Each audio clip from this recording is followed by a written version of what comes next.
Bonjour à tous, j'espère que tout le monde a passé de bonnes fêtes.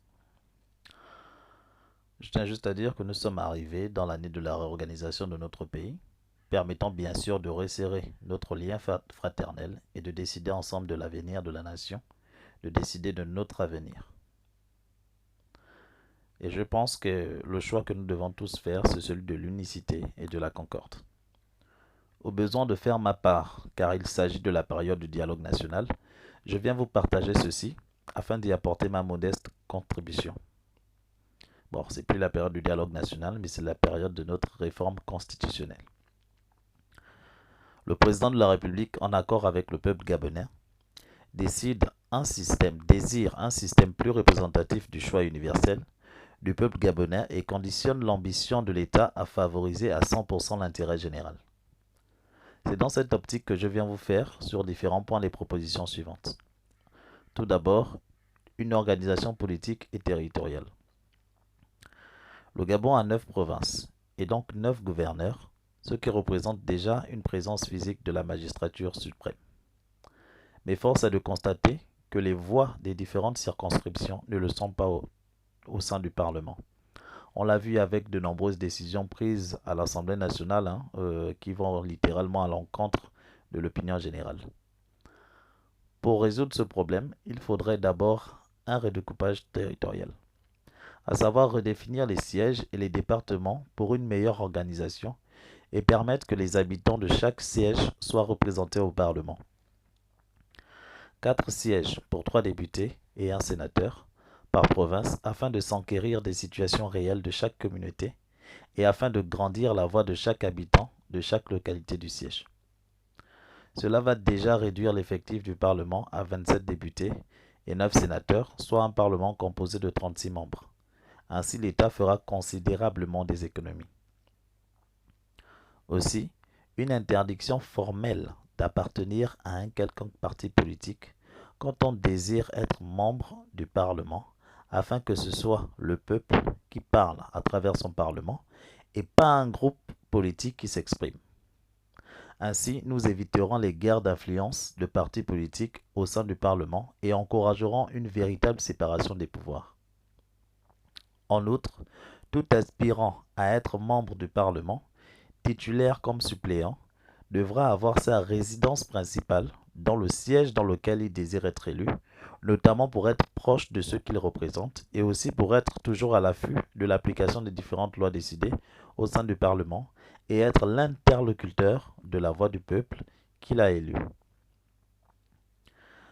Un bureau administratif du Parlement sera ouvert dans chaque siège et fera office de représentant du Parlement, regroupant les assemblées départementales de chaque siège, lesquelles se réuniront en conseil présidé par le sénateur ou le député pour travailler à des propositions de loi afin de régir notre pays avec une meilleure précision. Après le Parlement, parlons aussi d'un système plus effectif d'information. Pour favoriser un esprit national du travail ensemble et aussi un relais national d'information, il serait idéal de responsabiliser nos institutions. Donner aux chefs du quartier et de village la responsabilité de la sécurité, du règlement des conflits, de la propreté et de veiller à l'application des règles en vigueur établies dans un quartier ou dans un village. Installer un bureau de quartier avec un chef de quartier nommé par le préfet, sous proposition des notables et anciens du quartier, et un regard de jeune représenté par un président de quartier qui lui sera un élu par les habitants du dit quartier et dont la charge sera la gestion des activités ludiques et socio-éducatives du quartier dans lequel il a été élu. Ce bureau sera un véritable complément du travail du maire qui lui s'articule à l'échelle municipale.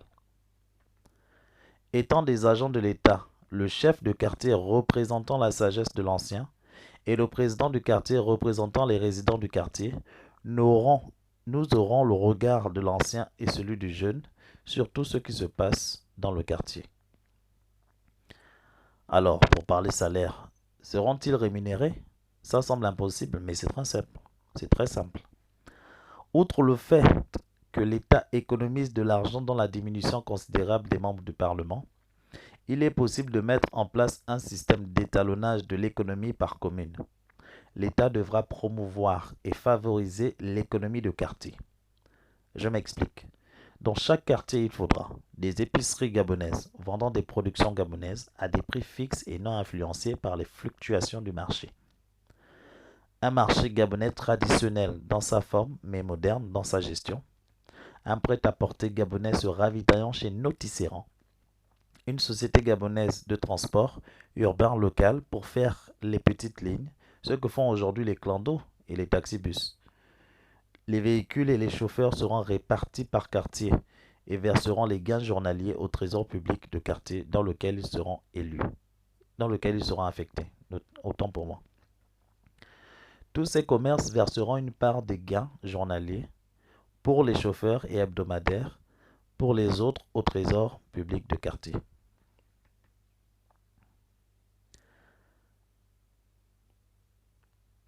Pour gérer ces différents commerces ouverts par l'État, il faudra utiliser la main-d'œuvre qualifiée en management pour l'organisation, la qualité et la sécurité des activités et des services de l'approvisionnement et pour l'approvisionnement, en administration pour la documentation, l'archivage, le suivi des procédés administratifs et l'approvisionnement en matériel administratif, en comptabilité avec des comptes établis de façon hebdomadaire et reflétant les entrées et les sorties aussi en nature qu'en numéraire, en communication pour les publicités, les informations sur les promotions, les soldes, les arrivages, etc. En sécurité pour l'effectivité de la protection de biens et de services, et en entretien pour veiller à la fiabilité des locaux et du matériel.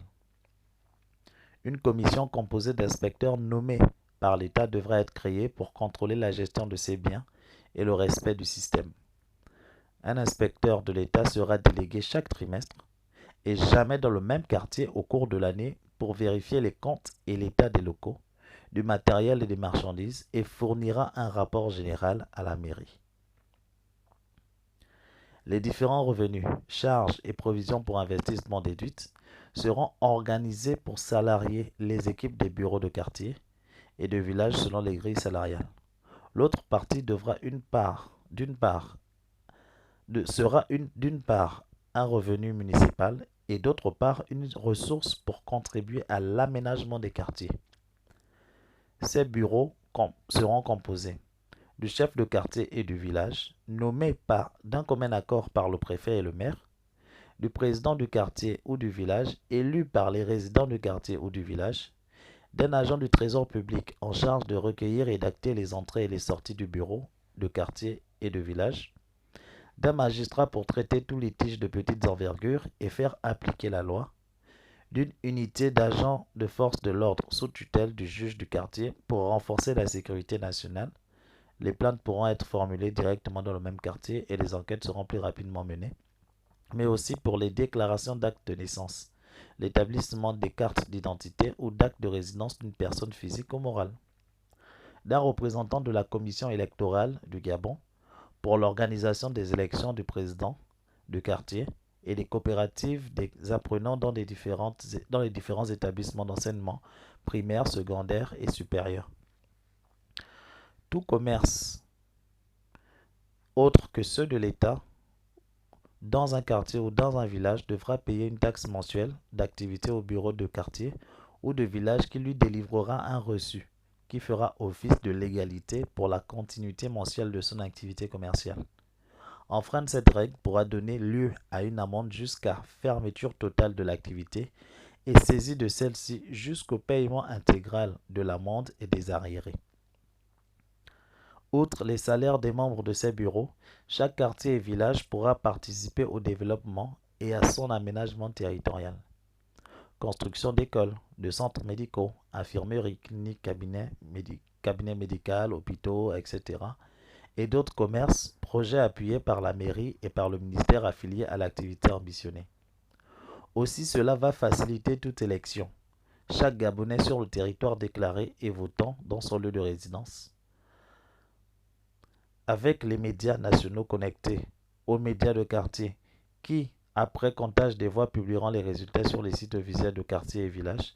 La fraude au déplacement et au grossissement des populations dans les quartiers et villages à l'intérieur du pays ne sera plus d'actualité.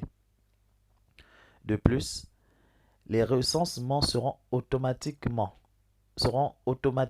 car ces bureaux seront capables de déclarer leurs habitants et bien sûr de décliner les nationalités de chacun.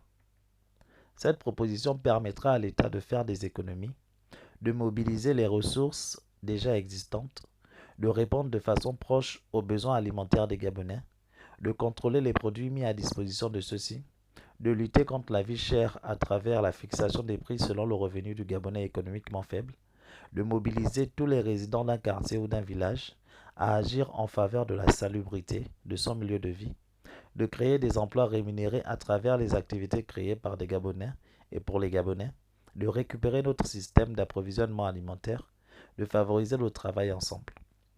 De plus, ces bureaux seront automatiquement des bureaux de vote et les personnes qui y seront affectées lutteront contre l'exode rural en travaillant leur quartier et leur village.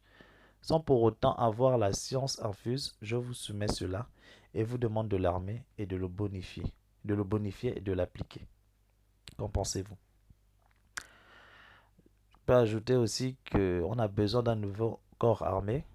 Il faudrait créer un nouveau corps d'agents des forces de l'ordre, qu'on peut appeler la sécurité nationale, qui sera présente dans chaque coin de quartier pour lutter contre les insécurités de tout genre. Et ils seront aussi affiliés à ces bureaux. Voilà les deux propositions sur le Parlement. Et dans un deuxième temps, sur l'organisation des quartiers. Qu'en pensez-vous?